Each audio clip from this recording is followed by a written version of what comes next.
নমস্কার, তোমাদের সকলের প্রিয় পাঠশালায় আরো একটি নতুন ক্লাসে তোমাদের সকলকে জানাই স্বাগত। আজকে আমি তোমাদের সাথে আলোচনা করব ক্লাস 4 এর ফাইনাল এক্সাম অর্থাৎ তোমাদের থার্ড ইউনিট টেস্টের রায় মার্টিন কোয়েশ্চেন ব্যাংকের গণিতের চতুর্থ স্কুলটির প্রশ্ন উত্তর। আমি আগের 3 ক্লাসে প্রথম, দ্বিতীয়, তৃতীয় স্কুলটি কমপ্লিট করে দিয়েছি। এখন পর্যন্ত যারা সেই ক্লাসগুলি করনি তারা অবশ্যই গিয়ে আগে সেই ক্লাসগুলি করে নিও। আমি আজকের ক্লাসটি শুরু করে দিচ্ছি, সকলে মন দিয়ে দেখে নাও। চতুর্থ স্কুলটির নাম হলো খেজুরি দক্ষিণ চক্র সম্পদ কেন্দ্র। একের প্রশ্নটি আছে সঠিক উত্তরের টিক চিহ্ন দাও, যে কোনো 5টি আমি প্রত্যেকটি করে দেখাবো। 48 এর উৎপাদকের সংখ্যা 10টি, 9টি না 8টি? 48 এর উৎপাদকের সংখ্যা 48 কে ভাঙা যাবে কত কত দিয়ে? 48 একে 48 1 দিয়ে যাবে, 2 দিয়ে যাবে, 3 দিয়ে যাবে, 4 একে 4 4 4 দিয়ে যাবে, 6 48 6 দিয়ে যাবে, 8 দিয়ে যাবে, 4 12 48 12 দিয়ে যাবে, 16 দিয়ে যাবে, 3 16 48, 24 দুগুণে 48 24 দিয়ে যাবে, আর 48 একে 48, 1 2 3 4 5 6 7 8 9 10টা লিখে যাবে 10টি।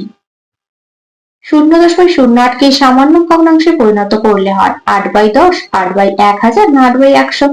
দশমিকের পর দুটি সংখ্যা আছে তাই একের পাশে দুটো শূন্য বসবে, কি হয়ে যাবে 8/100। পরবর্তী পৃষ্ঠায় কি প্রশ্ন দেওয়া আছে দেখে নেওয়া যাক। গয়েরটা বলেছে সন্দেশের বাক্সের মতো জিনিসের আকারের নাম আয়তঘন, গোলাকার না আয়তকার? আয়তঘন। অর্ধেক পাতিলেবুর তল সংখ্যা 1টি, 2টি না 3টি? 2টি। আগে দুটি ক্লাসে পড়িয়ে দিলাম। 6 বছর 4 মাস সমান 77 মাস, 76 মাস না 80 মাস? 6 বছর 4 মাস বলেছে, তাহলে 6 গুণ 12 যোগ 4, 6 12 72 যোগ 4, 72 4 যোগ করে দেবে 76, তাহলে কি হয়ে যাবে 76 মাস। 2 অঙ্কের বৃহত্তম সংখ্যা 98, 99 না 100? 99 2 অঙ্কের বৃহত্তম সংখ্যা। 2 এর প্রশ্নটি আছে শূন্যস্থান পূরণ করো, যে কোনো 5টি সঠিক করে দেখাচ্ছি। মিটার হলো ড্যাশ পরিমাপের একক। মিটার হলো দৈর্ঘ্য পরিমাপের একক, তাহলে লিখে দেব দৈর্ঘ্য। 84 দিন সমান কত সপ্তাহ? 84 কে যদি আমরা 7 দিয়ে ভাগ করি তাহলে পেয়ে যাব 7 একে 7, 8, 1 আর 4 14, 7 দুগুণে 14, তাহলে কত হয়ে যাবে 12 সপ্তাহ। 3 9 15 কে 3 এর ড্যাশ বলে? 3 9 15 কে 3 এর গুণিতক বলে। গুণিতক। একমাত্র জোড় মৌলিক সংখ্যা হলো 2। 2567 সংখ্যাটির 5 এর স্থানীয় মান, 5টা কত ঘরে আছে? একক দশক শতক, শতক মানে কি 100 100, তাহলে 5 100 500, তাহলে 5 এর স্থানীয় মান 500।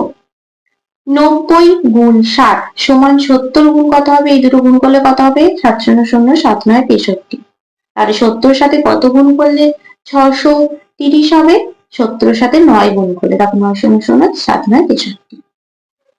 তিনেরটা বলেছে নিচের প্রশ্নগুলির উত্তর দাও, যে কোনো 7টি প্রত্যেকটি করে দেখাবো। 30 এর উৎপাদক গাছ তৈরি করো। দেখো 30 এর উৎপাদক গাছ তৈরি করতে বলেছে, প্রথম কি করব? 30 একে 30 করব, তারপরে কি করব? 2 দিয়ে 15 দুগুণে 30 করব, তারপরে 15 কে 3 5 এ 15 করব। তাহলে 30 এর উৎপাদক কি কি পেলাম? 1 2 3 5 10 হবে, 3 10 এ 30, আবার 5 6 30 হবে, 6 হবে, 15 দুগুণে 30 15 হবে, আবার 23 হবে। ক্ষয়েরটা বলেছি যমজ মৌলিক সংখ্যা কাকে বলে লেখো, উদাহরণ দাও। যমজ মৌলিক সংখ্যা কাকে বলে? যে দুটি মৌলিক সংখ্যার বিয়োগফল 2 তাকে যমজ মৌলিক সংখ্যা বলে। উদাহরণ 5 ও 7, 11 ও 13। গয়েরটা বলেছি উৎপাদকে বিশ্লেষণ করে গুণফল নির্ণয় করো। 45 গুণ 27, তাহলে প্রথম 27 কে ভাঙবো, 3 9 27, 9 দিয়ে ভাঙবো, 3 3 9, তাহলে 45 গুণ 3 গুণ 3 গুণ 3, 3 5 15 5 হাতে দিলে 1, নিচে 12 রাখে 13, গুণ 3 গুণ 3, 3 5 15 5 হাতে দিলে 1, 3 থেকে 9 1 10 0 হাতে দিলে 1, 3 1 3 1 4, 3 5 15 5 হাতে দিলে 1, 3 0 0 1 নেমে যাবে, 3 4 12, তাহলে কত হচ্ছে 1215। ঘরের অঙ্কটা বলেছে 1 থেকে 30 পর্যন্ত সংখ্যাগুলির মধ্যে মৌলিক ও যৌগিক সংখ্যাগুলি আলাদা করে লেখো। দেখো 1 থেকে 30 পর্যন্ত সংখ্যাগুলি লিখে নিয়েছি, যেগুলো মৌলিক সেগুলো বই করেছি এবং লিখেছি। দেখো মৌলিক সংখ্যাগুলি হলো 2, 3, 5, 7, 11, 13, 17, 19, 23 আর 29, 30 এর মধ্যে বলেছে। আর যৌগিক সংখ্যাগুলি হলো 4, 6, 8, 9, 10, 12, 14, 15, 16, 18, 20, 21, 22, 24, 25, 26, 27, 28, 30। এক বাদ দিয়ে হবে যৌগিক সংখ্যা। ওয়ানটা বলেছে 1350 মিনিট সমান কত ঘন্টা কত মিনিট নির্ণয় করো। 1350 মিনিট বলেছে, তাহলে 7 দিয়ে ভাগ করবো। দেখো দেখে নাও, 1350 মিনিট বলা আছে, 7 দিয়ে ভাগ করবো। 2 দিয়ে যাবে, 2 0 0, 6 2 12, বিয়োগ করবো 5 নামবে, 2 থেকে 2 বিয়োগ করবো 1 0 নামবে, আবার 2 দিয়ে যাবে, 2 0 0, 6 দিয়ে 12, তাহলে কত হলো 22 ঘন্টা 30 মিনিট। তাহলে কত ঘন্টা কত মিনিট হলো 22 ঘন্টা 30 মিনিট। 1 লিটার 350 মিলিলিটার যোগ 780 মিলিলিটার সমান কত লিটার কত মিলিলিটার হিসাব করো। দেখো যোগটা করে দেখাচ্ছি। মিলিলিটার, 0 8 5 3, হাতে হলো 1, 7 8, 9 10 11, 1 হাতে হলো 1, 1 1 2, তাহলে কত হয়ে গেল 2 লিটার 130 মিলিলিটার।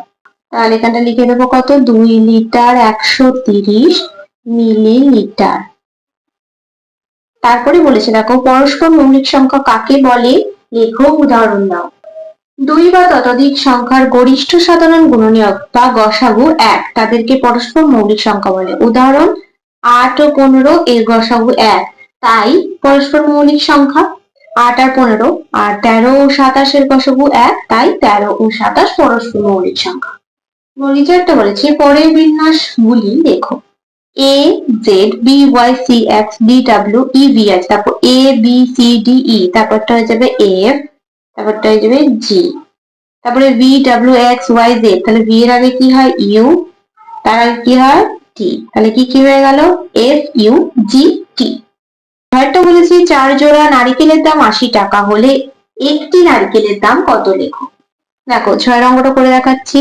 কি বলেছিল 4 জোড়া, 1 জোড়া মানে দুটো, তাহলে 4 জোড়া মানে 4 গুণ 2 সমান 8টি। তাহলে 4 জোড়া নারকেলের দাম বলেছিল, তাহলে এখানে লিখছি 8টি নারকেলের দাম 80 টাকা। তাহলে একটি নারকেলের দাম 80 বাই 8, 8 10 80 সমান 10 টাকা। অতএব একটি নারকেলের দাম 10 টাকা। ইয়নটা বলেছে 369 সংখ্যাটি 3 দিয়ে বিভাজ্য কিনা লেখো, বিভাজ্যতার কারণ লেখো। দেখো 3 6 না, মানে 369 সংখ্যাটি 3 দ্বারা বিভাজ্য হবে, 3 দিয়ে ভাগ করলে মিলে যাচ্ছে।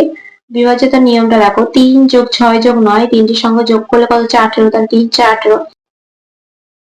4 নম্বরটা বলেছে সরল করে যে কোনো তিনটি, দেখো একটা দুটো তিনটে চারটে দেওয়া আছে, 4টি করে দেখাচ্ছি। প্রথম কয়েকটা আছে 72 ভাগ 4 যোগ 6 গুণ 8, তাহলে প্রথম ভাগটা করব।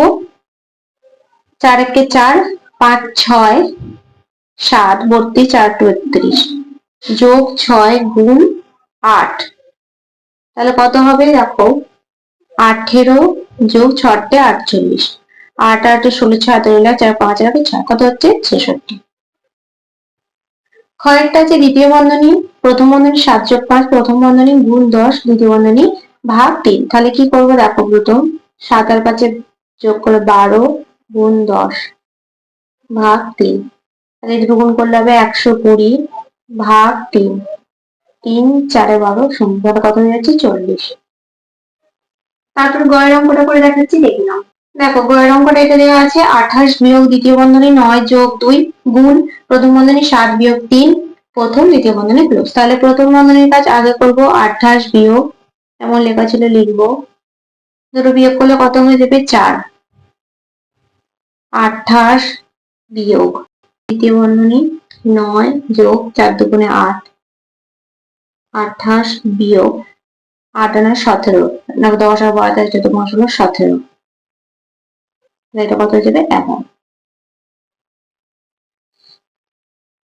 তারপরে ঘরের সরলটা করে দেখাচ্ছি, দেখে নাও কি আছে। দেখো 80/5 বিয়োগ 10 যোগ 8 বিয়োগ 5।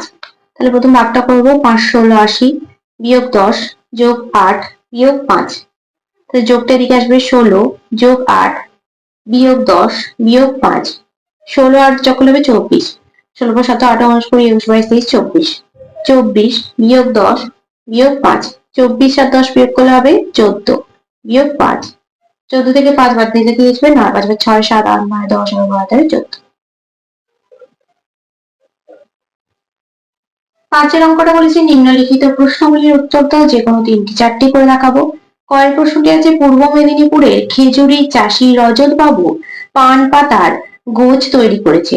32টি পান পাতা বেঁধে এক গোছ তৈরি করলে 4064টি পান পাতায় কতগুলি গোছ তৈরি করবেন? হিসাব করো মৌলিক উৎপাদকে বিশ্লেষণের সাহায্যে। 4064 ভাগ 32, 32টাকে আগে ভেঙে নেবো, দেখো 2 দিয়ে। 16 দুগুণে 32, 2 8 দুগুণে 16, 4 দুগুণে 8, 2 দুগুণে 4।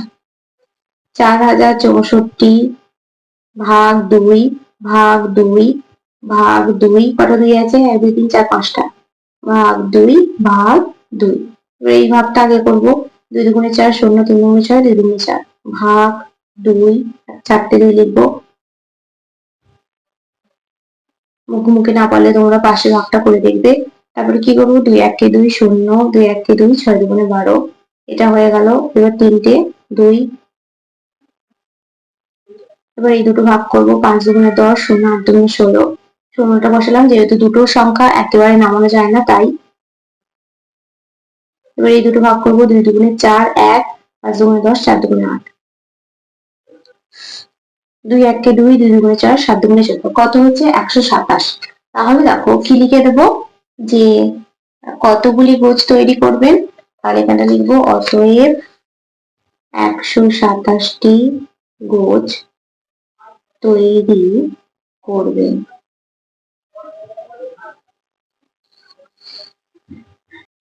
ক্ষয়ের অঙ্কটা বলেছে গোপী মাসি 4 লিটার 750 মিলিলিটার দুধ নিয়ে বাড়ি বাড়ি দুধ দিতে বেরোলেন। তিনি রাজুদের বাড়িতে 1 লিটার 500 মিলিলিটার, প্রিয়ারের বাড়িতে 900 মিলিলিটার দুধ দিলেন। বাকি দুধ তিনি আমাদের বাড়িতে দিলেন। তিনি কতটা দুধ আমাদের বাড়িতে দিলেন? হিসাব করো। প্রথম দেখো রাজুদের বাড়িতে আর প্রিয়াদের বাড়িতে যেটা দিয়েছিলাম সেটা আমরা কি করবো? যোগ করবো। লিখে নিয়েছি 0 0 9 আছে 14, 10 11 12 থেকে 14 লিটার 1 নেমে যাবে। তাহলে এবার এটাকে ভাঙবো। 1 লিটার 1000 যোগ 400 মিলিলিটার। এবার 1000 লিটারটা 1 লিটারের সাথে 1000 মিলিলিটারটা 1 লিটারের সাথে যোগ হয়ে যাবে 1। তাহলে 1 আর 1 যোগ করলে কত হবে? 2 2 লিটার 400 মিলিলিটার।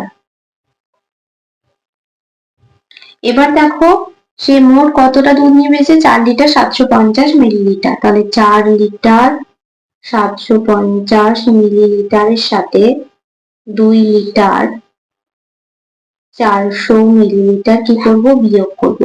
তারপর 0 5 আর 5 6 7, 350 মিলিলিটার, 4 থেকে 2 বাদ দিলে আসবে 2। তাহলে 2 লিটার 350 মিলিলিটার। তাহলে অঙ্কটা উত্তরটা কি লিখে দেবো? তিনি কতটা দুধ আমাদের বাড়িতে দিলেন?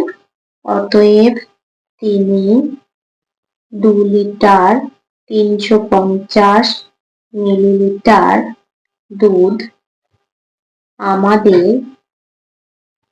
বাড়িতে দিলেন।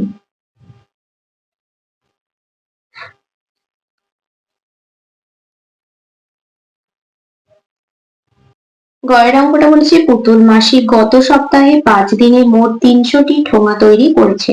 তিনি প্রতিদিন সমান সংখ্যক ঠোঙা তৈরি করলে একদিনে কতগুলি ঠোঙা তৈরি করেছেন? হিসাব করো। সম্পর্ক খুঁজে ঐকিক নিয়মে সমাধান করো। দেখো লিখেছি সময় দিন ঠোঙাটি 5 দিনে 300টি ঠোঙা তৈরি করে, তাহলে একদিনে কতটি ঠোঙা তৈরি করবে? 5 দিনে করেন 300টি ঠোঙা, একদিনে 300 বাই 5, 5 6 30 0, 60টি ঠোঙা করবে। একদিনে 60টি ঠোঙা তৈরি করবে। ঘরের অঙ্কটা বলেছি সুবলের বাগানে একটি 4 কিগ্রা 600 গ্রাম এর কুমড়ো ফলেছে। সে ওই বড় কুমড়োর 800 গ্রাম রাবেয়াকে, 1 কিগ্রা 250 গ্রাম রুবিকে ও 650 গ্রাম সুজনকে দিল। এখনো কত ওজনের কুমড়ো সুপরের কাছে পড়ে রইল, হিসাব করো। দেখো লিখেছি, রাবেয়াকে দিল 800 গ্রাম, রুবিকে দিল 1 কিগ্রা 250 গ্রাম, সুজনকে দিল 650 গ্রাম। তিনটে যোগ করে হয়েছে 1 কিগ্রা 1700 গ্রাম। এবার 1700 গ্রামটাকে আমাদের ভাঙতে হবে। 1000 যোগ 700, এবার 1000 গ্রামটা কিগ্রার দিকে 1 যোগ হয়ে যাবে, একের সাথে 1 যোগ হয়ে গেলে যাবে 2 কিগ্রা 700 গ্রাম। এবার মোট কুমড়ো বলেছিল 4 কিগ্রা 600 গ্রাম, তার থেকে দেওয়া হয়েছে 2 কিগ্রা 700 গ্রাম, সবাইকে দেওয়া হয়েছে, তাহলে দুটো বিয়োগ করতে হবে। দেখো 700 থেকে 600টা ছোট, তাহলে আমাদের কিগ্রা থেকে 1 ধার নিতে হবে, দিক থেকে 1 ধার নিলে এটা কমে 1 3 হয়ে যাবে, এখানে 1000 যোগ হয়ে যাবে, তাহলে 1000 আর 600 যোগ করলে হয়ে যাবে 1600। 700 থেকে 1600 বিয়োগ করলে হবে 900 গ্রাম, 2 থেকে 3 বিয়োগ করলে যাবে 1 কিগ্রা, তাহলে 1 কিগ্রা 900 গ্রাম। তাহলে এখন কত ওজনের কুমড়ো সুবলের কাছে পড়ে রইল? 1 কিগ্রা 900 গ্রাম ওজনের কুমড়ো সুবলের কাছে পড়ে রইল। 6টা বলেছি চিত্র সহ সংজ্ঞা দাও যে কোনো দুটি। দেখো 4টি করা আছে, সমদ্বিবাহু ত্রিভুজ, ঘনক, গোলক আর বক্রতা। প্রথম ছিল সমদ্বিবাহু ত্রিভুজ। কাকে বলে? যে ত্রিভুজের দুটি বাহুর দৈর্ঘ্য সমান তাকে সমদ্বিবাহু ত্রিভুজ বলে। এ বিষয়ে একটি সমদ্বিবাহু ত্রিভুজ এভাবে আঁকবে। ঘনক, যে ত্রিমাত্রিক জ্যামিতিক আকৃতি, দৈর্ঘ্য, প্রস্থ ও উচ্চতা সমান এবং যার 6টি পৃষ্ঠই সমান বর্গাকার তাকে ঘনক বলে। লুডো ছক আমি এইভাবে আঁকার চেষ্টা করছি, তোমরা যদি ভালোভাবে পারো তাহলে আরো ভালোভাবে আঁকবে। তারপরে ছিল গোলক, যে ত্রিমাত্রিক জ্যামিতিক আকৃতি সমস্ত পৃষ্ঠের বিন্দুগুলি কেন্দ্র থেকে সমদূরত্বে থাকে তাকে গোলক বলে। ক্রিকেট বল হচ্ছে গোলকের উদাহরণ। তারপর আছে বক্রতা, যে তলের কোনো অংশ সোজা না হয়ে বাঁকানো হয় তাকে বক্রতা বলে। চোঙ হলো একটি বক্রতলের উদাহরণ। 7এর প্রশ্নটি আছে, নিজের প্রশ্নগুলির উত্তর দাও যে কোনো দুটি। 3টি করে দেখাচ্ছি। কয়ের প্রশ্নটি আছে, ভাজ্য সমান ভাজক গুণিতক ভাগফল যোগ ভাগশেষ। 3 দ্বারা বিভাজ্য সংখ্যা সর্বদা ড্যাশ দিয়ে বিভাজ্য নয়। 3 দ্বারা বিভাজ্য সংখ্যা সর্বদা 9 দ্বারা বিভাজ্য নয়। আয়তঘন ও গোলাকার বস্তু দুটি করে নাম লেখো। আয়তঘন, একটি দেশলাই বাক্স লিখতে পারো, দেশলাই বাক্স লিখতে পারো, আয়তঘন ইট। আর গোলাকার লিখতে পারো ফুটবল, ক্রিকেট বল, আর লিখতে পারো মার্বেল। গয়েরটা বলেছি পরিসীমা নির্ণয় করো। দেখো আমি এখানেই যোগটা তোমাদের করে দেখাচ্ছি। 17 মিটার যোগ 24 মিটার যোগ 12 মিটার যোগ 12 মিটার যোগ 24 মিটার। 4 আর 2 6, 6 আর 2 8, 9 10 করে 12, 12 13 14 15 16 17 18 19 9, হাতে রইল 1, 3 4 5 6 7 8, 89 মিটার। আর আছে 6 মিটার যোগ 30 মিটার যোগ 20 মিটার যোগ 14 মিটার সমান 6 4 10 শূন্য, হাতে রইল 1, 1 2, 4 আর 3 7, কত হয়ে যাচ্ছে 70 মিটার। তাহলে দেখো আজ আমি তোমাদের ক্লাস 4 এর গণিতের 4র্থ নম্বর স্কুলটিও কমপ্লিট করে দিলাম। আজকের ক্লাসটি তাহলে আমি এখানে শেষ করছি। খুব তাড়াতাড়ি আরো একটি নতুন ক্লাস নিয়ে হাজির হবো তোমাদের সামনে। যদি তোমাদের আজকের ক্লাসটি ভালো লেগে থাকে তাহলে অবশ্যই লাইক করে দিও এবং বন্ধুদের সাথে শেয়ার করতে কিন্তু একদমই ভুলো না। সকলে সুস্থ থাকবে, স্বাভাবিক থাকবে। সকলকে অসংখ্য ধন্যবাদ।